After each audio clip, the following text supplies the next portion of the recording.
Brooke Shields was named the most beautiful woman in the world while she was still a child. I want to look at which systems have the authority to define the concept of world and impose adult desire onto a child. Whoever controls the narrative frame controls which people are validated throughout the culture. Brooke Shields is a good figure to examine, in my opinion, because she sits at the crossroads of American myth formation and desirability archetypes. First, I want to look at who actually had this level of decision-making power in the 1970s. Brooke was born and raised in New York by her mother, Terry Shields. Her mother was a retired model and actress, and Brooke's father was an executive at Revlon. New York was a major hub of fame and image production in the 1970s. Children like Brooke during this time period typically moved through three major gatekeepers: modeling agencies, photographers, and magazine editors.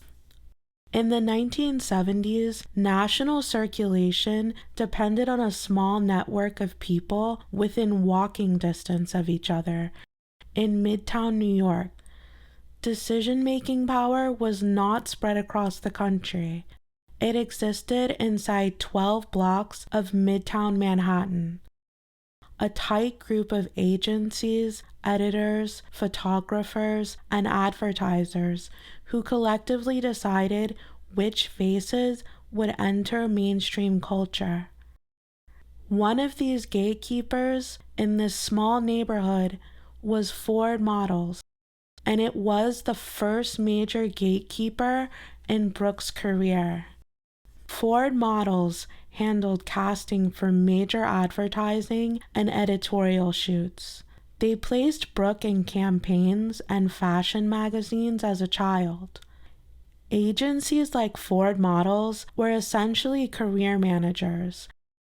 Their job was to control who saw the model and when. In the 1970s, Ford was one of the most powerful modeling gatekeepers in New York. Modeling agencies used their personal judgment to decide who received access, and those judgments were often based on artistic or aesthetic criteria. By the 1970s, agencies relied on a small number of decision makers that determined which faces entered the industry. I was always used to thinking of discretion as something private, more like a personal judgment call. But discretion inside power structures works a little bit differently. It's the space where power can make decisions without the need to explain itself. It determines who gets elevated, for what purpose, and who gets overlooked and why. This is where decision-making power comes in, and gatekeeping is often held up by discretion. Desirability is decided upon by a small group of decision makers. They use national networks of distribution to elevate certain figures. And because everyone is within walking distance, decisions travel informally and quickly. Reputation spreads through personal networks. Industries behave like small societies instead of dispersed markets. People often run into each other repeatedly in elevators, restaurants, cafes. This type of constant proximity reinforces gatekeeping and consensus formation. When the entire system fits within a 10-block walk, information and reputation circulate extremely quickly compared with industries where decision-making power is dispersed throughout the country. Someone like Brooke would have quickly gained notoriety.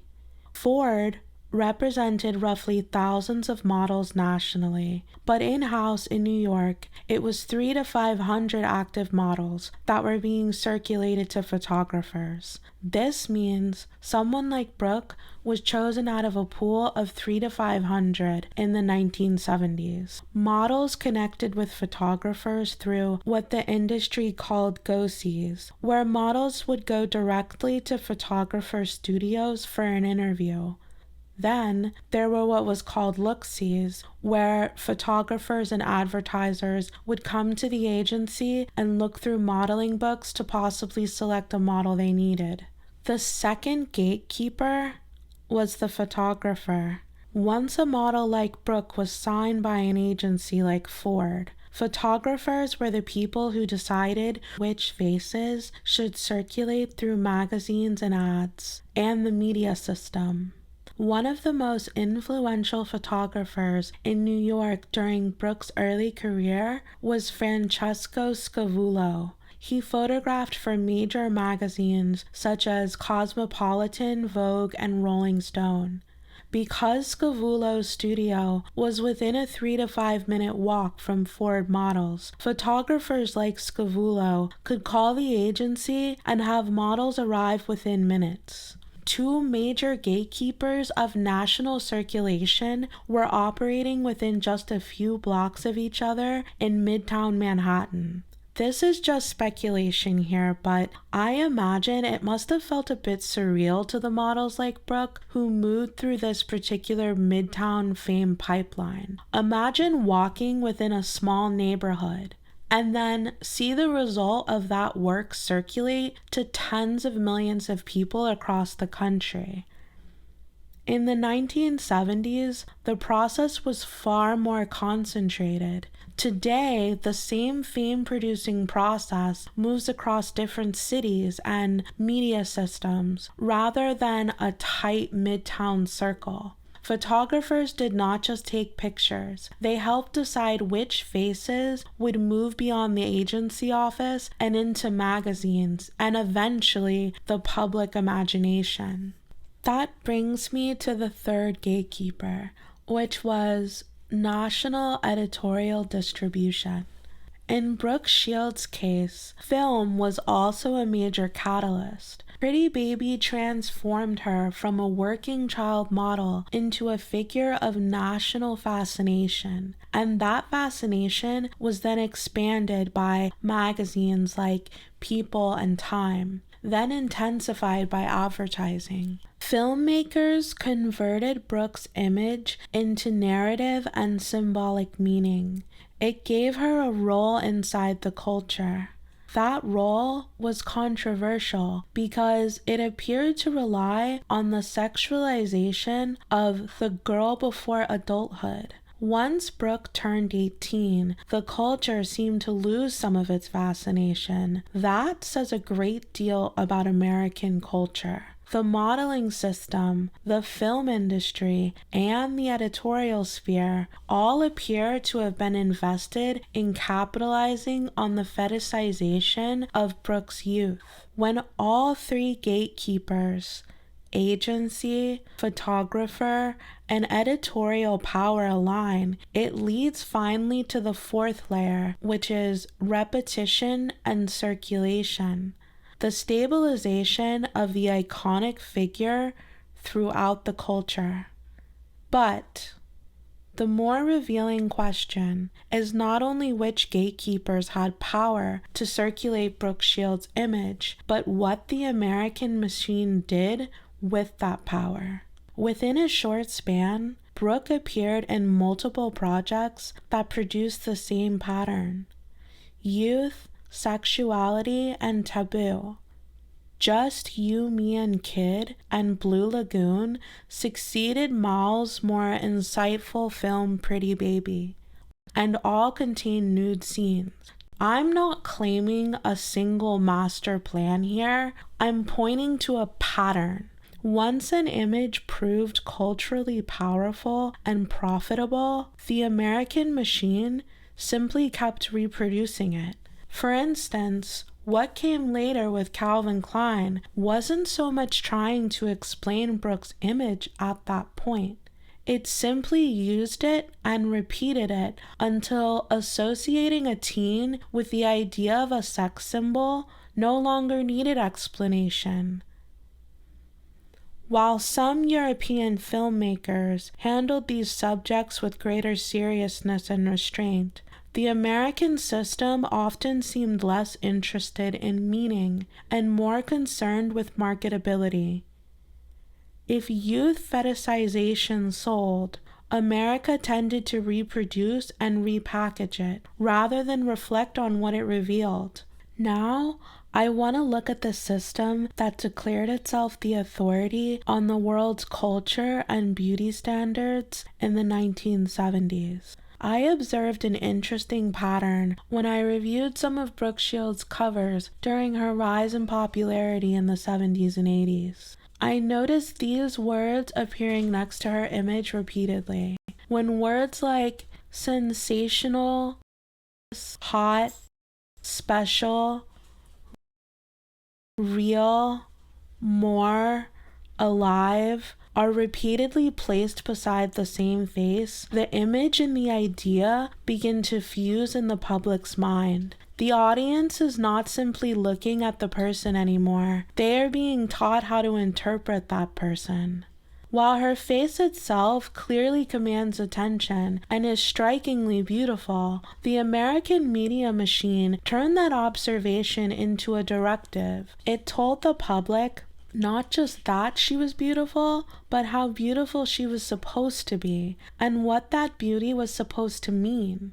The media didn't merely notice her beauty, it instructed the public in how to experience and think about it. As I looked through more covers from the time period, a pattern began to emerge, and I started to wonder why these editors felt the need to reinforce these images with strong words like hot, special, you. It felt like they were trying to reach inside my mind and control how I identified with a particular figure in relation to myself. You. How could these editors possibly know who I am, what I want, or who I am supposed to identify with if they have never met me? That is part of what feels invasive about this language. It assumes access to the reader's interior life. It speaks as though desire and identity can be organized in advance by a handful of strangers in a magazine office. Brooke's first People cover was in 1978, after the film Pretty Baby was released to American audiences. There was a heavy emphasis on the idea of scandal, shock value, and the word sex symbol were even included in the People magazine article. This goes back to the idea of editorial power. The editors of People magazine, all men in their 40s and 50s at the time, chose to include these words to frame Brooke in the nation's imagination as a sex symbol. I just want to remind people that Brooke is in fact 12. Do you see yourself as a 12-year-old girl, an actress, a model, an adult, a kid? What do you see yourself I think as? myself as a 12-year-old kid, but that just has maybe more privileges and has experienced more than another 12-year-old kid. Editors do not simply describe cultural figures, they help produce them. The film Pretty Baby stands on its own merit, and I already did an analysis of the film on my channel. The film may have been one of the catalysts to Brooke's popularity, but how the American editorial chain chose to frame the film as less of a reflective art piece and more angled toward scandal and fetishization, in my opinion, contributed to the way Brooke was perceived by the wider culture, which may not have fully understood the film's full message at the time. This American media machine requires input, younger, newer, more idealized, and a narrow, repeatable standard of beauty. What looks like a national beauty standard may often be a familiarity standard, the result of repeated circulation through media networks. The mere exposure effect describes how people tend to develop a preference for things simply because they see them repeatedly. Repetition alone can increase comfort and preference. When youth fetishization appears over and over again in ads and editorial magazines, it stops being only about the individual cultural icon. It becomes a question of power. That is why it is so important, especially for women and young girls of every background, to remember that beauty standards are not universal truths. They are framed. They are framed by a small number of decision makers who present their preferences as if they were universal truths, then have the power and influence to distribute those preferences to millions of people. With that in mind, the fixation on Brooke Shields' beauty becomes more disturbing because it was so often tied to the fact that she was still a child. The most beautiful girl in the world. That wording is powerful because it makes a claim to global authority. It implies universal agreement, cross-cultural consensus, even an objective ranking of beauty. And maybe that phrasing would already be strange on its own, but the fact that she was a child and the global beauty standard is being tied to a body that has not fully gone through adult maturation is frankly bizarre. It emerged from media framing inside a small institutional network, modeling agencies, photographers, advertisers, and magazine editors, and was then pushed outwards to millions of people. This is what makes the phrase so revealing. It tells us less about beauty itself and more about who had the power to define beauty for everyone else. From the outside, cultural authority can seem mysterious, as if some voice declares who the world should pay attention to. But inside the media system, those declarations often emerge from ordinary editorial decisions. Brooke is not the only icon who drifted through this system of gatekeepers and repetition. There were many other young icons from the 20th century through today. Brooke's career shows not just how icons are selected, but how American media reproduces what it finds profitable, even when what it is reproducing may be beyond questionable. But if an image sells, the system no longer questions it. It repeats it until repetition itself starts to feel like the truth.